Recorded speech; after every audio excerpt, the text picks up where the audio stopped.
kemançe, rebab.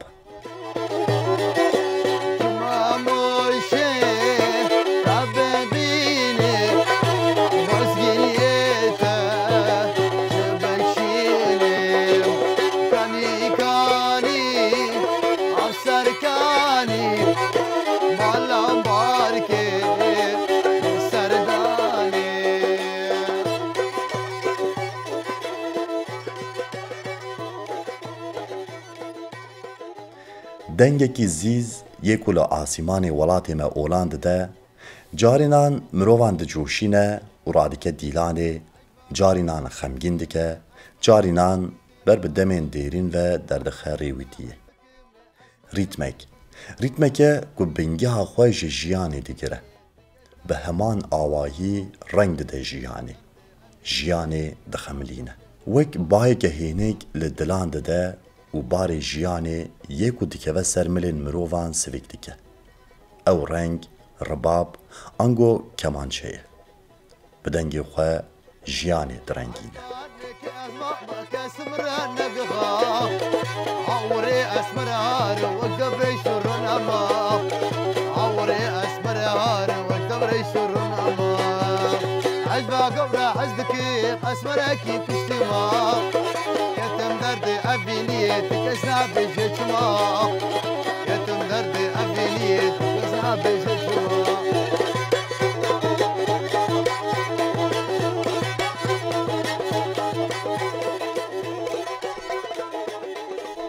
Dîrokeke wê ya zelal tune be jî tê zanîn ku ji demên dêrîn ve rebab wek amûreke muzîkî hatiye bikaranîn.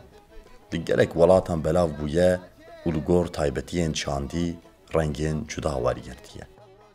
Lê kemançe ango rebaba Kurdan rengekî xweser e. Bi vê xweseriya xwe jî ji cureyên rebabê yên li cîhanê cuda dibe. Her çi qas li Kurdistanê li herêmên cuda cureyên kemançeyê yên cuda hebin jî, herêma me ya ku herî zêde bi kemançeya xwe navdar e, herêma Torê ye. Lê mirov digare bibêje rengê xwe daye herêma Mêrdînê û derdora wê bigiştî. Ji bo nasnameya çandî ya vê herêmê bûye hêmaneke bingehîn.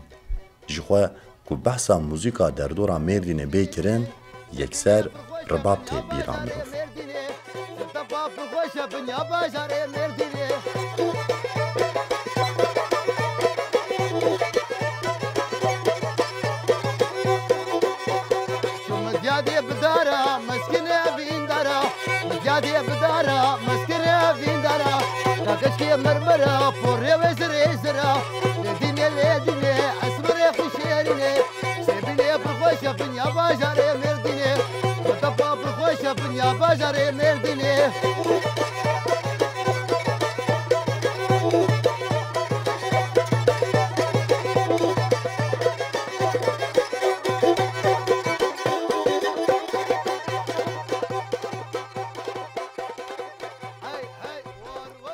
Kawerin em rebabê hinekî jî nêz venaz bikin û binêrin ev amûra delal çawa tê çêkirin.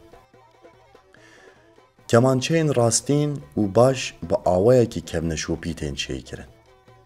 Hostayên wan ji bav û kalên xwe çawa hîn kiribin, hîna bi wî awayî hunera xwe didomînin. Û cihê kêfxweşiyê ye ku vê hunerê hînê zarokên xwe jî dikin. Ew hem kemançeyan çêdikin û hem jî dijenin. Di vê qadê de bêguman hostayên navdar ên di ser hev re û bin hev re hene. Destkira her hostayî ne wek hebe.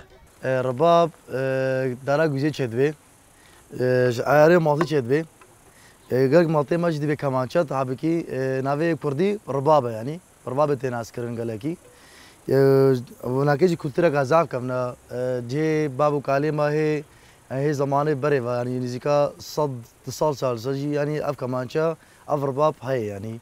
Heta îro jî navê nakê pêş dikeve û em pêş dixin yanî yani û kultura me ya em destê xwe em va çê dikin yanî vê kemançê vê rebabê em çê dikin yanî. Ji dera Gûsê ya çêbûya ji ayarê masî ya ji dûvê has be yanî em bas dikin yanî mû yanî. Hebikî serî de pêşî derayê çêdibê. Em nakê ji dera Gûsê çêdibê. پیشکا دارا بیناکه ام تینن یعنی دونه با جه حوالی ماهنا مواجهت کن ماکینه واهنا با مرانگوز واناکه ام پیشکا بیناکه خبطن شد کن و پشتی بیناکه ام بیناکه شد کن باش دکن و یاد دواجی ده عیار ماسی متینن یعنی ام ناکیشی روزه کی دناف آوه گرم ببینه تاد وزله حتی گلو به معنا فرد به ودا صورة وعم تعملنا سر في كودا وين هكي وتتقالي ويابشقاري متعملنا ويدي أو شاف أكيد مني يعني شاف أكيد مني هتاقو تشد بي وفي شكلي يعني كما شرباب يعني تشد بي أبي شد بي أف موية حسبها وأملاكي أرسون يعني أرسون في ناكي تشد كن ويا دوا إذا تيلي ناكي تيلي جنبوشي إيه قنج أف يعني أم با بناكي تعملنا سرية باش أف يعني أفكاري ناكي أقوم دست بكريا يعني نزيكا 24 سالة أزلي دخم يعني هي 3 سالي و عمليت خن يعني وفي شيء ماشي مسلكي ماشي بتشكايفته هي بتشكايف دست بيتكم يعني تا يعني دي بابيري موانا كي واجو اختيفا يعني وصا ليتخن يعني وتا روجي دعوات انا يعني اف كما رباب جونا بيجي جوفن دوادا كدواتا كرديدا جوفن كرديدا يعني انا كي دعوات بيجي نابي يعني هاي مدل قرتيا ما عيش قولي كريا هاي مدل قرتيا ما عيش قولي كريا عبيني قلعش ورا بيبي عمري امريا عبيني قلعش ورا بيبي عمري امريا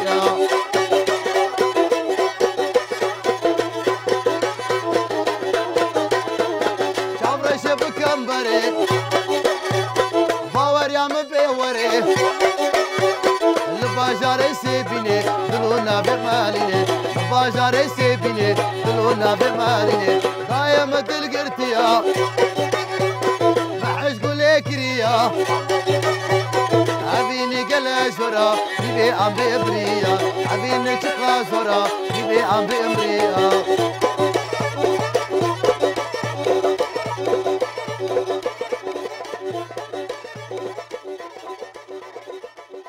کمانچهên ku bi vî awayî kevneşopî tên çêkirin, îro ji bo her aliyê cîhanê tên şandin û bi kêfxweşî tên şenandin.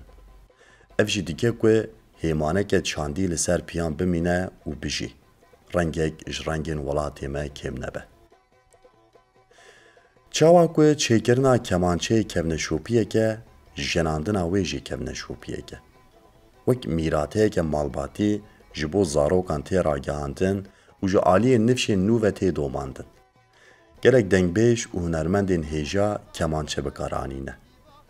Hinekan ji wan mirov nikare bê kemançe bifikire.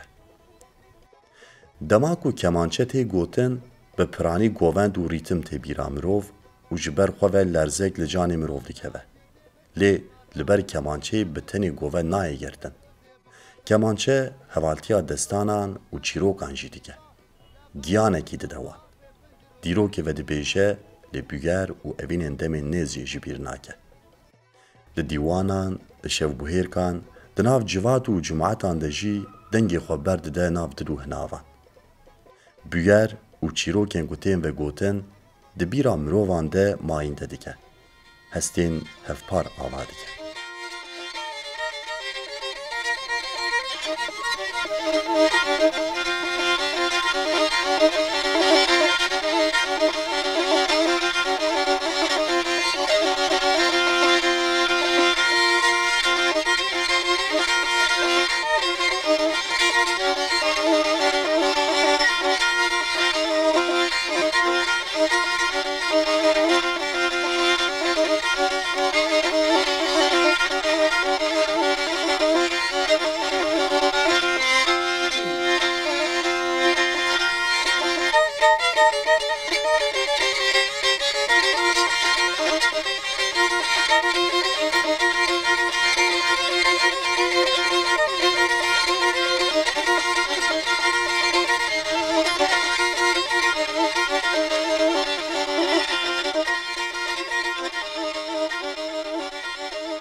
Vê kemançe herî zêde li ber govendê rengê xwe dide der. Dema ku deng bi kemançeyê bikeve, çi kal û pîr, çi ciwan û çi jî jin û zarok kes nikare xwe bigire. بێ حەمدێ خوا هەرکەس ڕادبە گۆڤەندێ دەستی کەڤن هەڤ ملدە گەرا گۆڤەندێ فرە دبە گۆڤەندگێری چ قاز زێدە دبن بلا ببن هەموو بە هەمان ریتمێ تەڤدیگەرن لەورە هەموو هەمان هەستان دژین کەمانچە دل و هشێوان بە هەڤەگرێ ددە لاشên ku li ber kemançeyê direqisin gelekin lêgiyaniyeek e. Di şahî û dawetan de ribabjen carînan dibe ku kesek be û carînan ji dibe ku gelek kes bi hev re ribabê bijenin. Ew jî bi heman hest û giyanî tev dikere. Yekbûn û ahengekê ku bi gotinê nayê gotin di navbera wan de çê dibe. Rîtmê kêm û zêde dikin û bi wî awayî hem govengeriyan dicoşînin û hem jî şahiyê birêve dibin.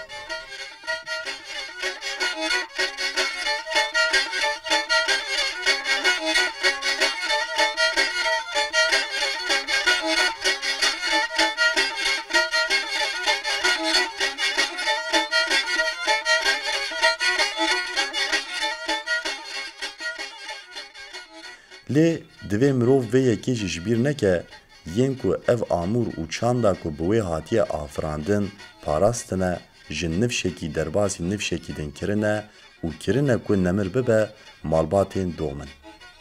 Îro her çi qas hine kesên kurman jî dest avê dibin vê hunerê jî ev rastî naguhere. Malbatên dom hîna ji zaroktiyê ve ribabjeniyê hînî zarokên xwe dikin. Kesayeta wan zarokan jî bi wê çandê teşe dikire. Wek ku me berê jî got karê kemançeyê di bingeha xwe de ne karekî dibistanî ye. Karekî kevneşopî ye. Li gor xwezayê teşe girtiye û wisa domiya ye. Nêzîkahiyên dibistanî ji ber ku dibin bandora perwerdehî û çandên cuda de dimînin giyanê herêmî û xwezayiyê kemançeyê tê nagihîjin. Dibe ku vê çandê xera bikin û dibin navê qurs û derz û tomarkirinê de ji rastiyê wê dûr bixin. Arast ew e ku kemançe ji bingehên xwe yên xwezayî, çandî û dîrokî xut nebe.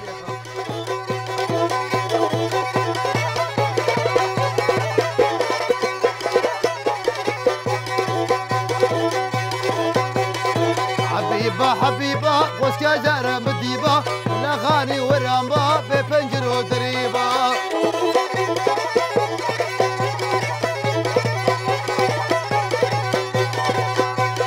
الصرق لا جفاتا شتي بنا شوكولاتا وفي جارة شوزابا تبيسو زي بغاتا حبيبة وسكا جارة مديبة